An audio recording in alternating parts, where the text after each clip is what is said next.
What's up, y'all? It's your boy Dizzle back at it, and just going to give a little recap of the draft. Before I do that, I'm going to break down the Niners picks in the 6th and 7th round, and you'll have to excuse me because I got my little cheat sheet here. I really didn't know too much about these players, so I had to do a little research, so hey, it's all good. Niners had 3 picks in the 6th round. The first one they went with was running back Anthony Davis out of Mississippi State. He's 6.5 feet, 233 pounds, and his senior year, he actually ran for almost 1,400 yards and had 12 TDs, and he's the all-time leading rusher for Mississippi State. The negatives about him is he has average speed, didn't really have a fast 40 time, and he's not really elusive. But the positive about him is he's a solid pass catcher, has great vision and instincts, and he can break tackles. And, you know, with him and Frank Gore and Glenn Coffey in the backfield, it's going to be interesting. They're pretty much the same running backs. It's not, you know, when the Giants had the running back by committee, they had I think the Earth, Wind, and Fire. Here it looks like we have Earth, but I think that's a solid pickup. And moving along, the next pick, a tight end out of Pittsburgh, Nate Byham. He's 6'4", 268. Negatives about him was his speed, and he missed 6 games last year because he had a shoulder injury. But the positive is he's a strong blocker, wants to bring the pain, and he likes making people's nose bleed. So, you know, I know we already have Vernon Davis and Delaney Walker, you know, to go out for passes. So I look at him as more as a blocking tight end, kind of like when we drafted Bear Pascal last year. So I think that's a pretty good thing. And it's obvious that Mike Singletary and the 49ers really want to make this a physical smash mouth football team, and that's where I see that pick. Their final 6th round pick was wide receiver out of Arizona State, Kyle Williams. 5'10", 188 pounds, and he's a guy that could probably compete with Jason Hill for playing time. The negatives about him, has the capes of the dropsies, and people question his route running and how he can handle press coverage. But the positive about him is he has great speed that can stretch down the field, and he can adjust to some throws, like he can catch throws away from the body, and he will go out of his way to make the catch. Kind of like when the Niners had Brandon Lloyd, you know, some seasons ago. And we move on to the 7th round, and the Niners' final pick was a cornerback out of South Carolina State, of all places. Phillip Adams, 5'10", 192 pounds. Really couldn't find much about him online, except one weakness I know, that he needs work. He needs work at playing the zone. One positive I saw of him is Mike Singletary says he's a physical corner and he's raw. He can't wait to get him in with the rookies next Friday, and that apparently he's good in, you know, press and man-to-man coverage.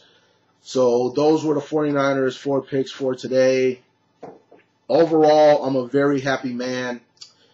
The Niners went and addressed the needs they have with, you know, the offensive line in the 1st round and working on the defense, getting a safety and getting another inside linebacker and also getting another quarterback. And we got another blocking tight end, which is good. And always good to add another running back, even though he's, like I said, he's like Frank Gore and Glenn Coffey, just like tries to be patient and just, he's not one of those elusive backs like Darren Sproles or even Dexter McCluster, you know, that can kill you with speed, but he is hard to bring down.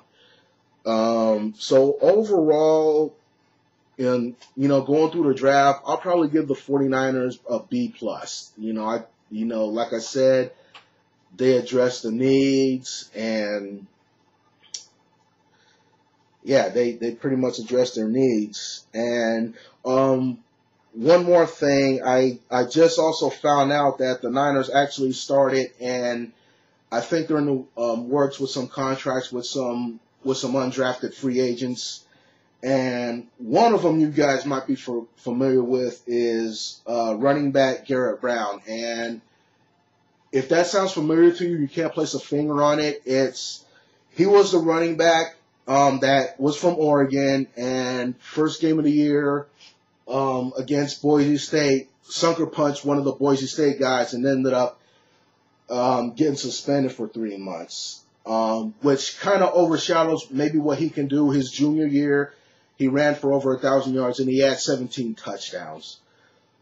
And it's kind of funny because I'm looking over the draft and that signing, and I noticed that some of these players might have, as they call, character issues. Like they say with Anthony Davis, they say it's his weight, and they're saying that he's lazy. Okay. And then Navarro Brown, the linebacker from Penn State that I went into yesterday, got in a fraternity fight like 2 or 3 years ago, and then also tested positive for smoking the hippie lettuce, the gateway drug. And then running back Anthony Davis, he's an interesting story. I believe it was his junior year. He got a DUI and he didn't have liability insurance. I believe that was his junior year, but he did follow that up with the numbers I gave you earlier: 1,391 yards rushing, 12 TDs, and all-time leading rusher at Mississippi State. So, and then you have Garrett Blount, who had that incident at Boise State. And it's funny because I was reading the San Francisco Chronicle at some of the comments online, and somebody was asking, when did the 49ers become Cincinnati Bengals West? Okay, yeah, you might have a few players who may have character issues, but at the same time, I'm really not too worried about it because, like I said, Mike Singletary's in charge. He's not going to put up for that. He's not going to put up with that mess. And if they still have these character issues and they want to still wall out or whatever, you know what? There's a door. So, either these guys can get their act together, or they have gotten their act together, or, if they keep going down the path, then hey, you take that mess elsewhere. But other than that, that's pretty much all I got. Like I said, I think the Niners did pretty good in the draft, with addressing the needs. And, well, according to NFL.com, the only need we didn't suit was Joe Montana. Another thing I did see on the Chronicle website was that I think they were trying to work out a deal with undrafted free agent. I think his name was Jarrett Brown. I don't know who he is. I don't know where he played for, but that's what I'm hearing. So if that's addressing the quarterback situation, then there you go. So, and look, I haven't done that in 2 years, and I still miss the webcam, or a year or whatever.